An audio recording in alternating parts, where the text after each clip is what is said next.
Coach Mike McConathy, Demon basketball coach, with 2 tough road games this week, but coming off a very impressive road win.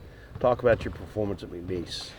Well, I thought our guys really came prepared mentally to play, and I thought we got great effort out of everyone. From those that didn't play to those that did play, I saw a huge difference in the play of Tanner Hamilton, Jordan Bell, Josh Boyd coming off the bench really helped a great deal. I thought Ishmael Lane had a great start to the game. Isaiah Sweeney had a great start to the game. It kind of gave us a shot in the arm, and Sabri Thompson and Trayvon Joseph finished strong. I thought Trayvon Joseph, even though his numbers, I think he had 9 rebounds and 7 points, but I mean, he just was very consistent. His effort was great.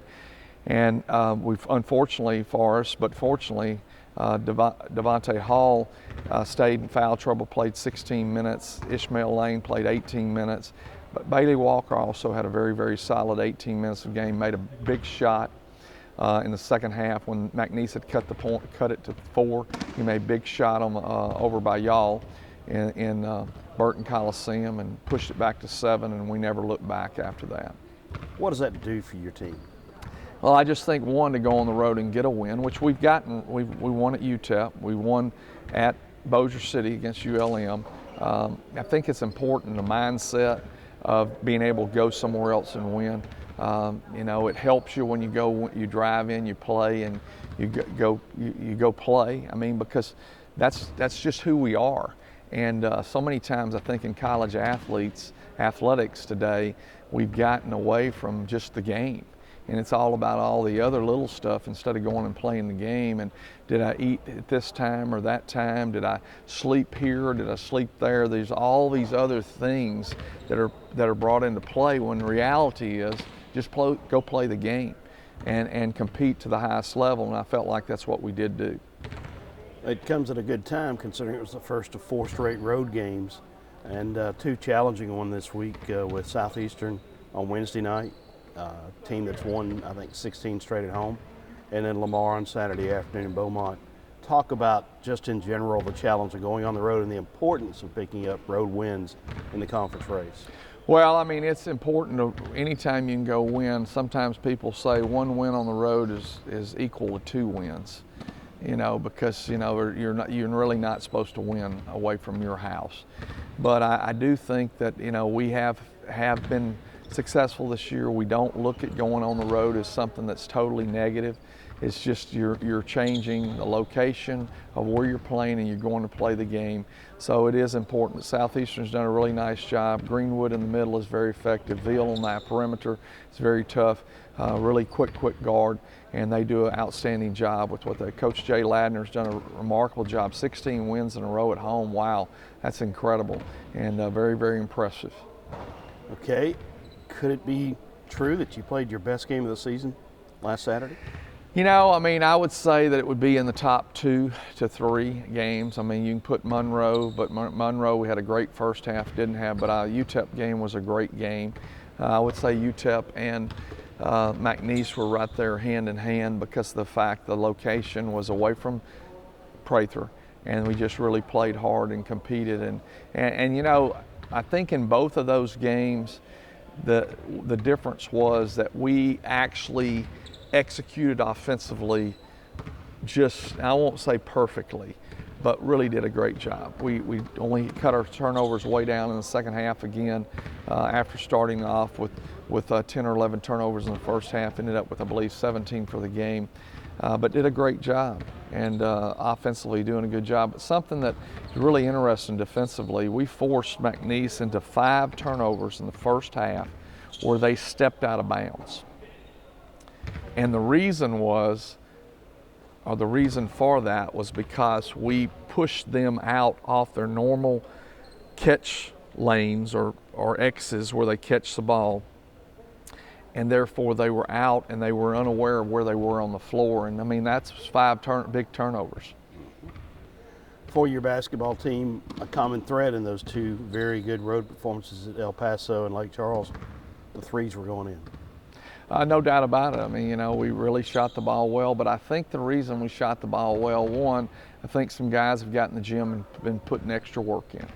I know that Sabri Thompson really works very, very hard in the gym. I know that Isaiah Sweeney has been getting in the gym. Tanner Hamilton's been getting in the gym, and I think that that's helped them tremendously. You know, familiarity, I'll get it out in a minute, with shooting the basketball.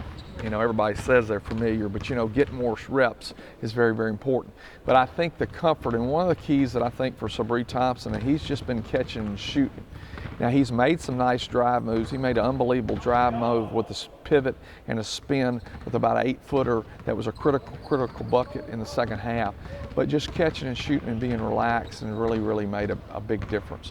So, you know, I mean, we just got to continue doing the little things and understanding, take what they give us. But I think that we've got to take away things from our opponents. By that I mean, if they're a really good in and out of bounds team, we need to make sure they don't score out of out of bounds play. If they're great in transition, we don't need to give transition buckets up. If they're really good in the post, we need to work really hard to play on top and make them not be able to enter the post ball to the post as easily, and take away some things and make them have to score from different ways. Someone said this to me the other day, and I thought it was a really good point. Rather than just guarding the three-point line, we were above the three-point line and pushing their shooters further out. Now, Harvey from McNeese has got unbelievable range, and he launched a couple from about 10 feet behind, but still, if that's a shot that's going to beat you, it's just going to beat you. But we got to be above the three-point line and do a great job of getting in the personal space of offensive players. The team's won 2 of the last 3. Is it hot, getting hot, or what? I think that we're maybe getting a little familiar and understanding a little bit harder, a better effort on the part of everybody will be a big plus. You know, I think that that's important. I do think that they're hungrier to win. I think if we can get everybody on the same page and not things going in different directions. We've just had so many distractions where someone's hurt or something's happened, or you know, different things that have taken us away from being zeroed in on what we need to be doing. And I think that we've done a better job of being zeroed in on those things of late. All right, last question, departing from the basketball team here for a while, but not the basketball program. Lanky Wells, his passing last week, I know deeply hurtful to our program, but to you particularly, a teammate, a dear friend. Well, Lanky Wells was a dear friend. He was a giver, and he would do anything for anyone within his power. And one of the greatest attributes he had was of being there. And we would show up, and James Hubman's mother said something to me about Lanky that you can't imagine how much Lanky meant to James Holman, one of the players that was playing here when he came and was a student assistant and got his degree 30-odd years later. You just don't know what he did. And you know, the Facebook accounts that you told me about, Will Mosley talking about what a great guy he was, Devon Baker. My 2 sons actually lived with Lanky for 2 months in the summer, and all they did was rave about how much fun it was to be around Lanky. But he was a giver, and he would do whatever he had to do. It was nothing for him to jump in a car and go somewhere and be there. And I'm so thankful that last Tuesday, when I found out he'd had a heart attack, that I got in the car and I drove to Pine Bluff, Arkansas. And didn't get to see him. They had him in intensive care until, you know, that afternoon late. Walked in, visited with him, and he called me John Michael. And John Michael, oh, what you doing here? I had to check on my man. And I meant that, because he was a special person to me, and he just was an encouraging person, and to so many of his friends and teammates, he was that. I would like to thank Louisiana Tech publicly for putting the information about him being a 3-time all-conference player, having a moment of silence, talking about what he did as a player. But as I wrote Les Geis and Tommy McClellan yesterday, and I said, thank you so much for doing this, because it meant so much to the family and his team and teammates and friends, because he was special. And he loved Louisiana Tech. He loved Northwestern State. He walked at graduation here with my son and other graduates in 2011, was a great inspiration to so many people.